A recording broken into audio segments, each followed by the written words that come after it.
The great crystal chamber of the Galactic Council glowed with 1,000 different colors. Representatives from 847 species filled the massive hall, their bodies ranging from tiny floating orbs to creatures that towered 3 stories high. The air hummed with translation devices, turning clicks, whistles, and roars into understandable speech. Ambassador Hannah Kim sat in the human delegation area, her dark eyes watching the chaos unfold. She wore a simple black suit, looking almost plain compared to the exotic aliens around her. Next to her, Commander Tay Park leaned forward, his military uniform crisp and neat.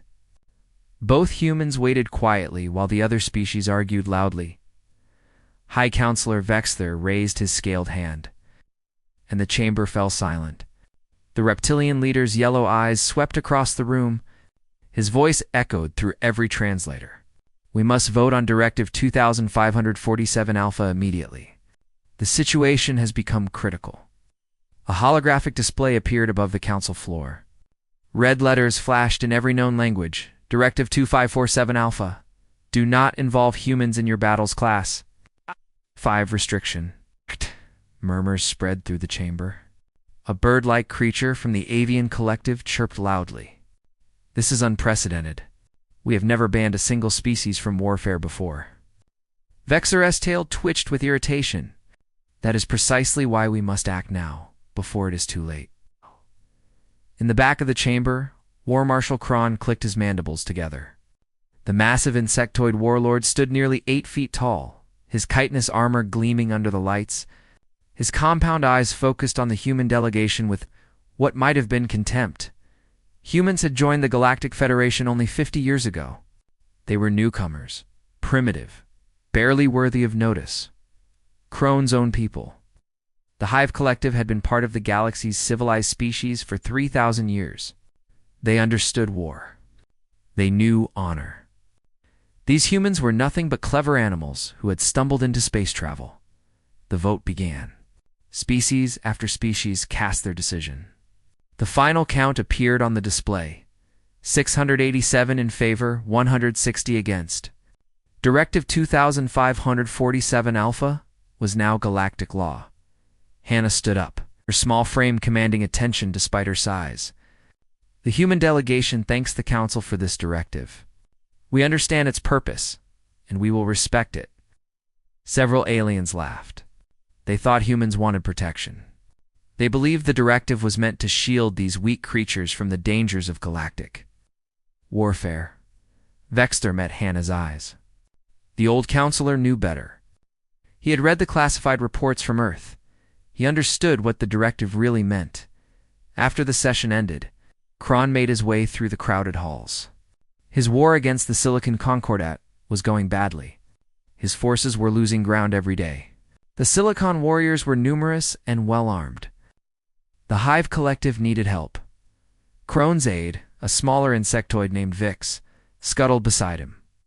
War Marshal, perhaps we should honor the directive. The Council seemed very serious about this.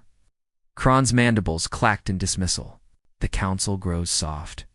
They have forgotten that war requires strength, not rules. He turned down a side corridor, away from the main traffic. Arrange a private meeting with the human ambassador. Do it quietly. 3 days later, Hannah sat across from Kron in a small, secure room on the station's lower levels. Tay stood behind her, silent and watchful. Nari Choi, Hannah's security chief, positioned herself by the door.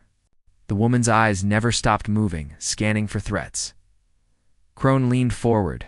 Ambassador Kim, I will be direct. My people need assistance. The Silicon Concordat pushes us back daily. I am prepared to offer a substantial contract for human military aid. Hannah's expression remained calm. War Marshal, you were present when Directive to 547 Alpha passed.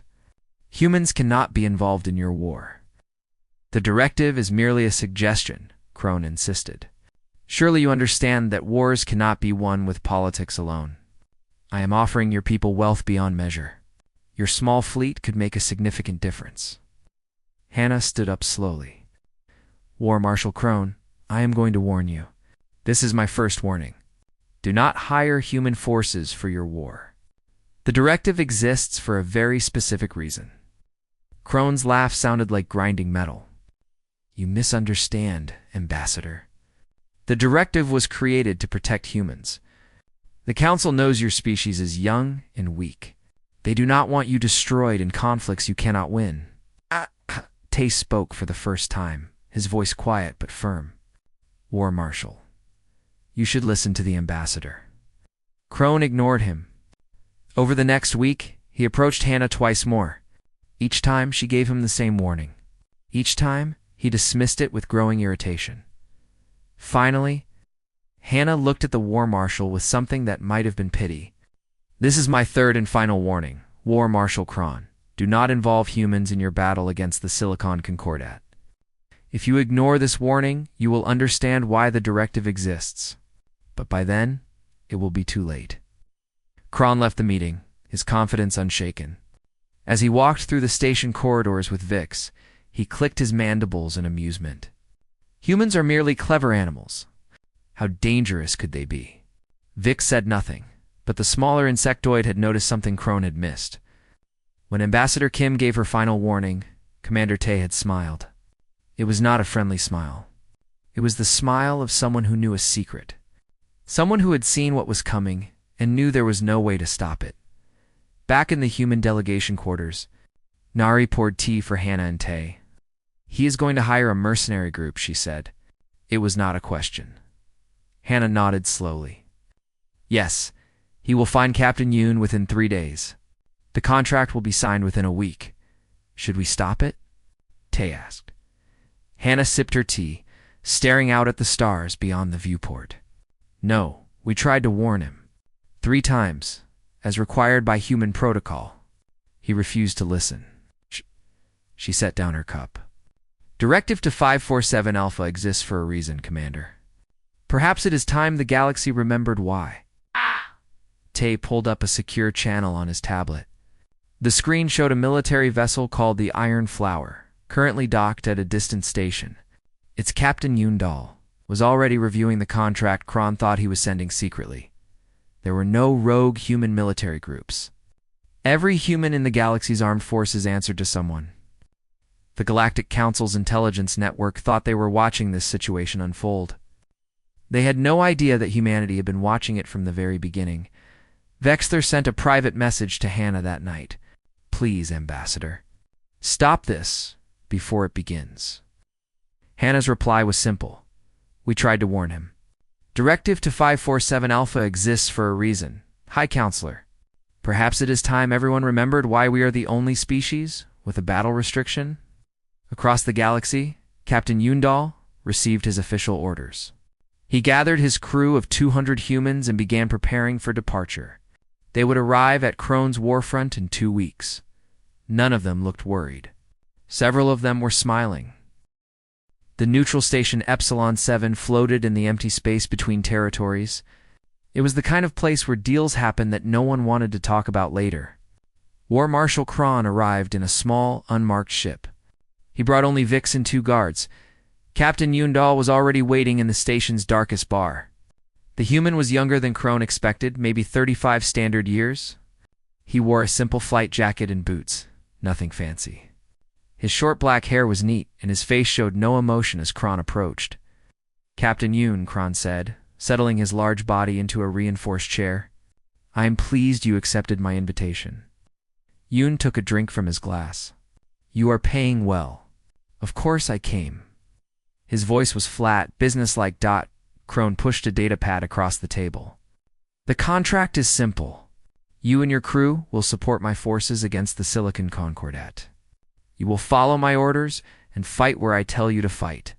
In return, you will receive 20 million credits, split among your crew. Yoon read through the contract slowly. He did not react to any of it. When he finished, he looked up at Crone. You know about Directive 2547 Alpha? A political gesture, Crone dismissed. The Council has no real power to enforce such things. Besides, you are mercenaries, not official military. The directive does not apply. Yoon almost smiled. If you say so, War Marshal. He pressed his thumb to the datapad. signing the contract. My crew and I will arrive at your frontline positions in 1 week. We will need complete tactical information on the Silicon Concordat's forces. After the meeting, Vix followed Kron back to their ship. War Marshal, I have a bad feeling about this. The humans seem too willing to calm. Kron waved a claw dismissively. They are mercenaries. They care only for credits. 200 humans cannot change the course of this war, but they might buy us time. What Kron did not know was that the entire meeting had been monitored, not by the Galactic Council's intelligence network, though they were watching too. The meeting was recorded by humanity's own intelligence service, commanded by Nari Choi, back on the council station. Nari sat in a secure room with Ambassador Hannah and Commander Tay. They watched the recording of Kron and Yoon's meeting. He thinks we are desperate mercenaries, Nari said. Hannah nodded. Let him think that. The more he underestimates us, the worse it will be for him. She turned to Tay. Has Dr. Mira finished her analysis of the Silicon Concordat? Tay pulled up files on his screen. Yes. Dr. Song has completed a full psychological profile of their species. The Silicon Concordat follows very strict honor codes in warfare. They fight only during daylight hours. They announce their attacks in advance. They never use deception or ambush tactics. They consider such things dishonorable. Perfect, Hannah said softly. They have no idea what they are about to face. A message came through from High Counselor Vexther. The old reptilian's face appeared on the screen, his expression worried. Ambassador Kim, please. I am begging you to stop this. Kron is a fool, but his people do not deserve what is coming. Hannah looked at the counselor for a long moment. High Counselor, we gave Kron 3 warnings. 3 chances to walk away. He ignored all of them. The directive exists for a reason. Perhaps it is time the galaxy understood that it was not created to protect humans. Vexer closed his eyes. I have read the classified files from Earth's history. I know what your species is capable of. But most of the Council does not. They think humans are weak. When they learn the truth, it will change everything. Then perhaps it is time for things to change, Hannah replied. The connection ended. Nari stood up and walked to the viewport. Do you think Yoon will follow the protocols? Yoon is one of our best, Tay answered. He will do exactly what needs to be done. Nothing more, nothing less. Dr. Mira Song entered the room, carrying a tablet filled with data. The scientist was in her 40s, with kind eyes that had seen too much. She had spent the last month studying every aspect of the Silicon Concordat's culture. I have prepared the psychological warfare packages, she said. Their honor culture makes them extremely vulnerable to certain types of manipulation. They cannot process the concept of an enemy who lies, who breaks promises, who attacks without warning, because they never evolved with predators, Tay said. Their world was peaceful. They developed intelligence through cooperation, not competition. Amira nodded. Exactly. They are like children who have never been bullied. They do not know how to defend against cruelty because they have never experienced it. Hannah felt a brief moment of guilt. The Silicon Concordat were not evil. They were simply different. But they had chosen to fight a war, and Krone had chosen to involve humans. The consequences were no longer in her control. 1 week later, Captain Yoon's ship, the Iron Flower, arrived at Krone's frontline positions. The war between the Hive Collective and the Silicon Concordat had been going on for 2 years. 50,000 Silicon warriors faced 100,000 of Kron's troops, yet somehow the Silicon forces were winning. Their technology was better and their warriors fought with perfect coordination. Kron met Yoon at the landing pad. You will take position on the eastern flank, the War Marshal ordered. It is the most dangerous area. The Silicon Concordat attacks there every morning at dawn. Yoon looked at the tactical display without emotion. Every morning? At the same time? Yes, Kron confirmed. They are very predictable. Honorable fighters, I see, Yoon said. He turned to his crew of 200 humans who stood at attention behind him. They looked so small compared to the thousands of Hive Collective warriors. Most of them were young. All of them looked calm, almost bored. Kron felt satisfied. These humans would serve as a distraction, nothing more. They would die quickly, but they would buy time for his real soldiers to regroup. That night, Yoon gathered his crew in their quarters. He pulled up a map of the battlefield. Standard protocol, people. The Silicon Concordat expects honorable combat at dawn. So we will not give them that. We attack at 0300 hours. One of his soldiers, a young woman named Isio, raised her hand. Sir, the enemy will not be expecting a night attack. That seems unfair. Yoon looked at her with cold eyes. Rule 1 of human warfare. There are no rules. Rule 2. Make them regret asking for our help. Rule 3. We did not start this war, but we will finish it. The crew nodded. They had heard these rules before. Every human soldier learned them in basic training, Yoon continued. Dr. Song has provided us with complete psychological profiles of the silicon species. They cannot handle ambush tactics. They cannot process deception. They have never faced an enemy who does not follow their honor codes. We are going to teach them what real war looks like. At 0300 hours, while the Silicon Concordat slept in their camps, the humans moved in complete silence through the darkness. The Silicon Concordat warriors slept peacefully in their camp. They had fought honorably that day, as they always did. Tomorrow, they would fight again at dawn, as their traditions demanded. War was conducted properly, with dignity and respect for the enemy. At 0300 hours, the humans arrived. The first Silicon warrior to die never woke up. A human blade ended his life silently. Then another fell, and another. The humans moved through the camp like shadows, their movements coordinated through silent hand signals. No words, no sounds. Just death in the darkness. When the Silicon Guards finally noticed something was wrong, it was already too late. Explosions ripped through their ammunition storage. Fire spread through the camp. Confusion and panic replaced the usual order. Captain Yoon stood on a hill, overlooking the chaos. He spoke quietly into his communicator. Team 1, circle around to their escape route. Team 2, jam their communications. Team 3, make it look like we are retreating, then ambush anyone who follows. The Silicon Concordat had never experienced anything like this. Their commanders tried to rally their troops, but the humans had already destroyed their command center. Warriors ran in every direction, searching for an enemy they could not see or predict. By dawn, when the Silicon forces would normally begin their honorable attack, 3,000 of their warriors were dead or missing. The humans had not lost a single soldier. War Marshal Kron received the reports in his command center. At first, he did not believe them. Then he felt pleased. The humans had won a battle. Perhaps they would be useful after all, but High Counselor Vexther, watching from the Galactic Council station, felt only dread. It had begun. Over the next 3 days, the humans continued their campaign.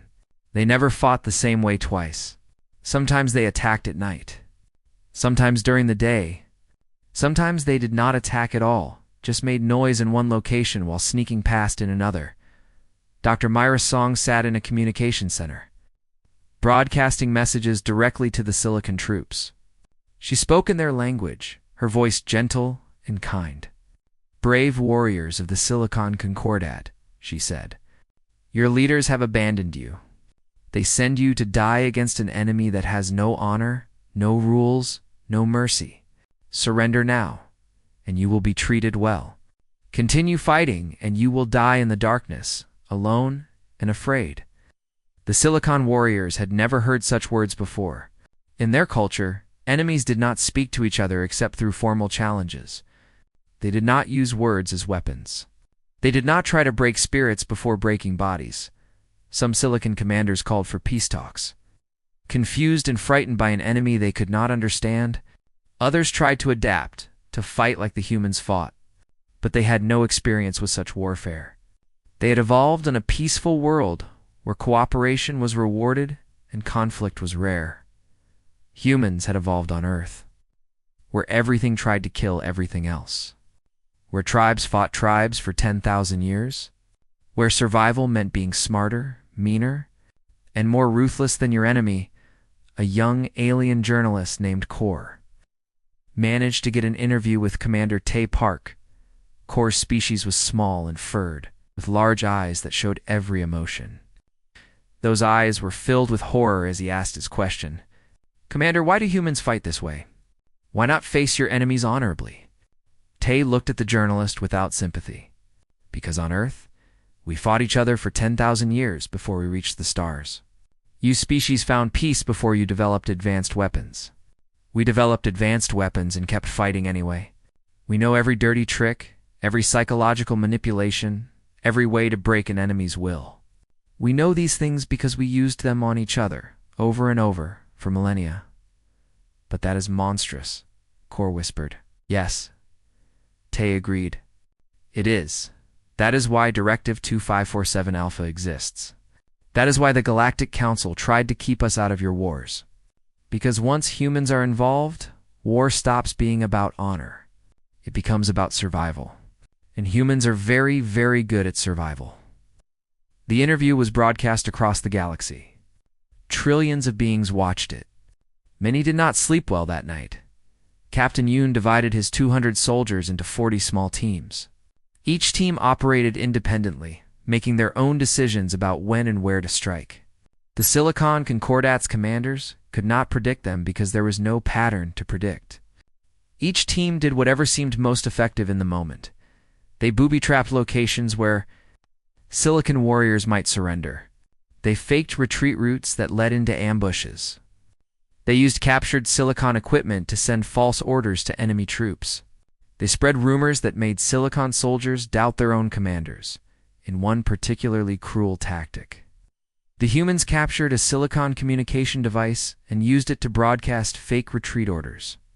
When Silicon warriors gathered at the specified evacuation point, they found not rescue ships, but human soldiers waiting in hidden positions. None of these tactics would work against other humans. Humans expected lies, traps, and deception. Humans had been dealing with such things since they lived in caves and threw rocks at each other. But the Silicon Concordat had no defense against enemies who did not follow any rules. After 10 days, the Silicon Concordat's high command called for emergency peace talks. They had lost 12,000 warriors without inflicting a single human casualty. Their troops were terrified, demoralized, and refusing to fight. This was not war as they understood it. This was something else, something horrible that they had no words to describe. War Marshal Kron sat in his command center, staring at the reports. He had gotten what he wanted. The humans had won battle after battle. But as he read the detailed accounts of how they won, he felt his satisfaction turn to horror. Vix entered the room quietly. "War Marshal, the Galactic Council has called an emergency session. They are demanding that we release the humans from their contract immediately." "Why?" Kron asked, though he already knew. "Because other species are watching. They are seeing what humans can do. They are afraid." Vix paused. "War Marshal, I have been reading about Earth's history. Did you know that in their largest war, they killed more beings than the total military deaths in all galactic conflicts combined? And that was just them fighting each other with primitive weapons." Kron felt his mandibles click nervously. "How many died in this war?" 70 million, Vix said quietly. "In 6 years, just on one planet, killing each other." The War Marshal stood up slowly. He walked to the window and looked out at the stars. Somewhere out there, the humans were preparing their next attack. His next attack, since he had hired them. "I was a fool," he said softly. "Ambassador Kim tried to warn me. 3 times she warned me." "What are you going to do?" Vix asked. Kron turned around. "I am going to end this contract. I am going to pay the humans everything they are owed and send them away. And then I am going to beg the Silicon Concordat for peace, regardless of the terms." But when he tried to contact Captain Yoon to discuss ending the contract, he discovered something terrifying. The humans had already anticipated this. They had already planned for the moment when their employer would try to back out, and they had made it very clear in the fine print of the contract what would happen if Kron tried to break their agreement early. Protocol Ragnarok would be initiated. Kron did not know what that meant, but something in his ancient survival instincts told him he did not want to find out. War Marshal Kron made his decision in panic. He would not pay the humans. He would not honor the contract. Instead, he would imprison them and claim they had gone rogue, acting without his authorization. The Galactic Council would believe him. Who would trust the word of mercenaries over a respected war marshal? He sent his best troops to surround the human camp. 5,000 Hive Collective soldiers moved into position under cover of darkness. He would capture the 200 humans and hold them until this entire situation could be contained. Captain Yoon was eating breakfast when his perimeter alarms went off. He looked at the display showing 5,000 hostile troops surrounding his position. He finished his meal calmly, then pressed a single button on his communicator. Across the galaxy, alarm systems activated in human command centers. On Earth, in military headquarters hidden throughout human colonies, on ships in distant systems, the message appeared. Protocol Ragnarok initiated. Admiral Jisuhan received the alert in her flagship, the Eternal Hammer. She had been waiting for this moment. Part of her had hoped it would never come. The other part of her knew it was inevitable. Someone would eventually ignore the warnings. Someone would eventually try to use humans and then betray them. Send the signal, she ordered. Bring in the fleet. 500 human warships emerged from hyperspace throughout the sector. They had been waiting in hidden locations, ready for exactly this scenario. The ships were not like the sleek, beautiful vessels that other species built. Human ships were ugly, blocky things covered in armor and weapons. They looked like they were built for one purpose: killing. High Counselor Vexther watched the ships appear on his long-range sensors. He closed his eyes and whispered an ancient prayer from his homeworld. The galaxy was about to learn the truth about humanity, and there was nothing he could do to stop it. The Galactic Council convened an emergency session within the hour. Representatives shouted at each other in dozens of languages. The translation system struggled to keep up. Ambassador Hannah Kim stood at the human delegation podium waiting for silence. When the chamber finally quieted, she spoke in a voice that carried to every corner of the massive hall. Honored council members, War Marshal Kron hired human mercenaries despite Directive 2547 Alpha. We warned him 3 times. He ignored these warnings. Now he has attempted to imprison our people rather than honor his contract. This is an act of war against humanity. An alien representative stood up, his crystalline body shimmering with agitation. Ambassador Kim, surely you can negotiate with your mercenaries. Tell them to stand down. We will force Kron to pay what he owes. Hannah looked at the representative with cold eyes. They're not just mercenaries. They are human soldiers. And when humans are betrayed, we do not negotiate. We demonstrate why betraying us is a mistake. She pulled up a holographic display, showed the 500 human warships now surrounding Kron's territory. This is our fleet, not all of it. It's just the portion we keep in this sector for emergencies. The council chamber erupted in shock. 500 warships. How had humanity hidden such a fleet? How had the council's intelligence networks missed it? Commander Tay stood up next to Hannah. Would the council like to know what weapons these ships carry? He did not wait for an answer. Nuclear missiles, biological weapons, kinetic bombardment systems, artificial intelligence, guided drones. Every weapon that is banned by Galactic Convention, we have equipped in large quantities. A bird-like representative shrieked in horror. Those weapons are forbidden. They are inhumane, as Tay agreed. They are. That is why we built them. Because humanity learned long ago that in real war, the side that follows the rules loses to the side that does not. He paused. Want to know why Directive 2547 Alpha exists now? The chamber was silent. It exists, Tay continued, because the Council's anthropologists studied Earth when we first made contact. They learned about our history. They learned that in just one war, World War II, we killed 70 million of our own people. They learned that we built weapons capable of destroying our entire planet, then built more of them just to be sure. They learned that we are the only species in the galaxy that has ever committed genocide against our own kind, not once, but multiple times. Dr. Mirasong stood up, her kind face now serious. I have studied 147 galactic species. Do you know what I learned? Most of you evolved on worlds where cooperation was rewarded, where working together led to survival. D. You developed intelligence through social bonds, through communication, through helping each other. She brought up images of Earth on the holographic display. Humans evolved on a death world, a planet where almost everything tried to kill us. We developed intelligence to hunt better, to kill more efficiently. We learned to work together not because we loved each other, but because tribes that cooperated could kill tribes that did not. Every advancement we made we used first for war. Narration, who had been standing quietly by the door, spoke for the first time. We invented writing to record battle strategies. We invented mathematics to build better weapons, invented chemistry to make explosives. We invented flight to drop bombs on our enemies. Nearly every technology we developed, we found a way to kill with it first. The council members stared at the humans in growing horror. One representative whispered to another, "Are they actually proud of this?" Hannah heard the whisper. "No," she said loudly.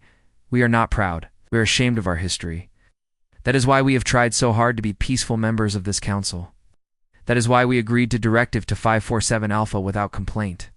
Because we know what we are capable of, and we do not want to be that species anymore." She stepped forward, but War Marshal Kron did not listen. He thought we were weak. He thought the directive was meant to protect us. He hired our people and then tried to betray them. So now we must show him, and all of you, why the directive was never about protecting humans. Admiral Jisoo Han's face appeared on the main display. The military commander looked tired, like someone who had fought too many battles and seen too much death. "Ambassador Kim, we are in position. Awaiting orders." Hannah took a breath. "Demonstrate our capabilities. Non-lethal display only." The holographic display showed the space around Krone's main military base. 3 human warships moved into position. They did not fire weapons. They simply activated their electronic warfare systems. Every computer system in Krone's base went dark. Communications stopped working. Life support switched to emergency backup. The massive defense shields that protected the base flickered and died. In less than 60 seconds, the humans had completely disabled a military installation that housed 50,000 soldiers. Then the ships moved away, and all the systems came back online. It had been a demonstration, a message. "We could have destroyed you, but we chose not to." War Marshal Krone sat in his command center, staring at screens that had just moments ago been completely dead. Vic stood beside him, all 4 of his legs trembling. "What do we do, War Marshal?" Kron looked at his aide with eyes that had finally understood. "We pay them everything they are owed, plus whatever reparations they demand for my attempted betrayal. And then we beg for mercy." Back in the council chamber, Hannah made her final demand. "War Marshal Kron will pay our mercenaries their full contract, plus damages for attempting to imprison them. He will also pay reparations of 100 billion. Credits to humanity for violating Directive 2547 Alpha. If he refuses, we will be forced to take more direct action." No one asked what more direct action meant. They did not want to know. The vote was unanimous. Kron would pay. He would be removed from power. His people would face sanctions for allowing him to violate the directive. As the council session ended, Vexter approached Hannah privately. "You have made your point, Ambassador. The galaxy will not forget this." Hannah nodded slowly. "Good. Because the next time someone thinks about hiring humans for their war, they will remember what happened to Kron. And they will remember that Directive to 547 Alpha is not a suggestion. It is a warning." 6 months passed. The galaxy had changed in ways that could never be undone. War Marshal Kron was no longer a war marshal. He lived in a small dwelling on his homeworld, stripped of rank and honor. His people had paid the reparations, though it had nearly bankrupted their entire collective. When young Hive members asked him about the war, he told them one thing: never involve humans. No matter how desperate you are, never. The Silicon Concordat had negotiated a peace treaty with the Hive Collective within days of the human demonstration. Their high command had made it clear they would accept any terms to ensure the humans left their territory. The war was over, but the trauma remained. Silicon warriors who had faced the humans suffered from something their species had never experienced before. Dr. Mira called it post-traumatic stress disorder. The Silicon had no cure for it because they had never needed one. Captain Yundal and his crew returned to Earth as heroes. They were also rich. The contract payment plus reparations had been divided among the 200 soldiers, making each of them wealthy beyond imagination.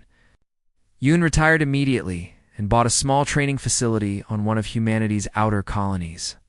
He occasionally trained select alien students in human tactics. Though only with extensive council oversight and psychological screening, the Galactic Council had spent 6 months creating new laws and regulations. They called it the Human Accords. The document was thousands of pages long, but the core principles were simple. First, humans could only be hired for defensive wars. Any species that hired humans for an aggressive conflict would face immediate sanctions. Second, all human military contracts required council approval and oversight. No more secret deals like Kron had attempted. Third, humanity received 3 permanent seats on the Galactic Council and veto power over any military conflicts. If humans said a war should not happen, it did not happen. Ambassador Hannah Kim stood in the council chamber on the day the Human Accords were ratified. She had been promoted to Secretary of Interstellar Defense, making her one of the most powerful beings in the galaxy. She was also one of the most feared. High Counselor Vexler spoke to the assembled representatives. The Human Accords represent a new era in galactic civilization. We have learned a difficult lesson. We have learned that not all species evolve the same way. Some, like humanity, developed through constant conflict. They understand war in ways we cannot comprehend. He gestured to Hannah. The Secretary of Interstellar Defense will now address the council. Hannah stepped to the podium. Her simple black suit stood in sharp contrast to the elaborate clothing worn by other species. She looked small and fragile compared to the massive aliens around her. But no one in that chamber made the mistake of thinking she was weak.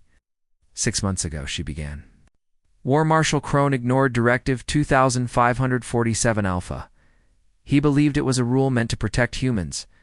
Today we all know the truth. The directive was meant to protect everyone else. She pulled up a holographic display showing statistics. In the 10,000 years before humans joined the Galactic Federation, there were approximately 3 million military casualties across all conflicts. In just the 20th century on Earth, before we reached the stars, humans killed 200 million of our own species in wars. The numbers hung in the air. The council chamber was absolutely silent. We are not proud of this, Hannah continued. We are ashamed. We spent 50 years proving to you that we could be peaceful, that we could follow your rules, that we could be trusted. She paused. But we also cannot change what we are. We are a species that evolved through violence. It is in our nature, in our history, in our very genes. An alien representative raised a tentacle. Secretary Kim, does this mean humans will always be a threat to galactic peace? No, Hannah said firmly. It means we understand violence in a way you do not. And that understanding makes us the perfect peacekeepers. She smiled slightly. There is an old saying from Earth. It takes a thief to catch a thief. In this case, it takes warriors to prevent war. She brought up another display. Under the Human Accords, humanity will take responsibility for monitoring potential conflicts. We will mediate disputes. We will train other species in defensive tactics. And most importantly, we will serve as a reminder of what war truly means when there are no rules. Commander Tae Park had been promoted to Director of the Human Strategic Academy. He now trained carefully selected aliens in human tactical thinking, though with severe restrictions. No species was taught everything. No single alien learned enough to be truly dangerous, but they learned enough to defend themselves better, to think like a human enemy might think. Tae stood before his first class of alien students. They came from 20 different species, all of them military officers. They all looked nervous. Welcome, he said. Over the next 6 months, you will learn how humans approach warfare. You will learn tactics that your people consider dishonorable. You will learn to lie, to deceive, to use fear as a weapon. One student, a reptilian officer, raised his hand. Director Park, why would we want to learn such things? We do not wish to become like humans. I nodded. Good question. You learn these things not to use them, but to recognize them. If humans can think of a tactic, so can others. By understanding how we fight, you can defend against anyone who might try to fight the same way. He paused. And you learn these things so you understand why the human accords exist. Why involving humans in your wars is the last thing you should ever do. Dr. Myra Song had written a book. It was titled Why Humans Fight Differently, an analysis of death world evolution. It became required reading at every military academy in the galaxy. The book was not easy to read. Many aliens found it disturbing, even horrifying. But they read it anyway, because they needed to understand. In her introduction, Dr. Myra wrote, "Humans are not evil. We are not monsters. We are simply the product of our world. Earth taught us that the universe is cruel, that survival requires constant vigilance, that kindness can be a weakness. Other species learn different lessons on their kinder worlds. Neither approach is wrong. They are simply different. But when these different approaches meet in warfare, the results are predictable. The species that evolved through peace cannot match the species that evolved through violence." Nari Choi now headed the Office of Human Warfare Ethics. Her job was to ensure that humanity's darker capabilities remained controlled. She reviewed every human military contract, every weapon system, every tactical plan. She had veto power over anything she deemed too dangerous or cruel. It was a difficult job. Sometimes humans wanted to do things that Nari had to forbid. Sometimes they argued that an enemy deserved harsh treatment. Nari's response was always the same. "We do not act based on what others deserve. We act based on who we choose to be." On Earth, memorials were built for the incident that became known as the Kron Crisis. Not memorials celebrating victory, but memorials remembering why the victory was necessary. Children were brought to these memorials and taught about humanity's violent past, about the responsibility that came with being a species capable of such destruction. One memorial had a simple inscription: "We are what we choose to be, not what we were born to be. We choose peace, but we remember war." In the Galactic Council chamber, a new display had been installed next to Directive 2547 Alpha. It showed the final casualty count from the Kron Crisis. On the human side, 0 deaths. On the enemy side, 15,000 deaths, 40,000 wounded, hundreds of thousands psychologically traumatized. Below the numbers, a new directive had been added. Directive 2547 Beta. It read, "Humans may be hired for defensive military operations only, with full Galactic Council oversight. Any species that violates this directive does so at their own risk." Remember, Directive 2547 Alpha was not created to protect humans. It was created to protect you from what humans can do. Ambassador Hannah stood before this display late one night, alone in the empty council chamber. A young alien cadet approached her nervously. The cadet species was new to the council, only recently achieving space travel. His skin shifted to a pale, fearful color as he spoke. "Secretary Kim, is it true that humans once fought wars that lasted years against themselves?" Hannah turned to look at the young alien. "Yes, we fought each other for thousands of years. We developed weapons specifically to kill other humans more efficiently. We studied psychology to break human minds. We created strategies to destroy human civilizations. Everything we know about war, we learned by practicing on ourselves." The cadet's color shifted to an even paler shade. "Then why did the Galactic Council allow humans to join? Why let such a dangerous species into civilized space?" Hannah smiled, though it was a sad smile. "Because the Council was wise. They understood that it is better to have former warriors as allies than to leave them as strangers. They understood that the most dangerous thing would be to let humanity develop in isolation, to let us build weapons without oversight, to let us expand without guidance." She gestured to the directive on the wall. "The human accords are not a punishment. They are a promise. We promise to restrain ourselves if you promise to respect what we are capable of. We promise to be peacekeepers if you promise never to make us into weapons again."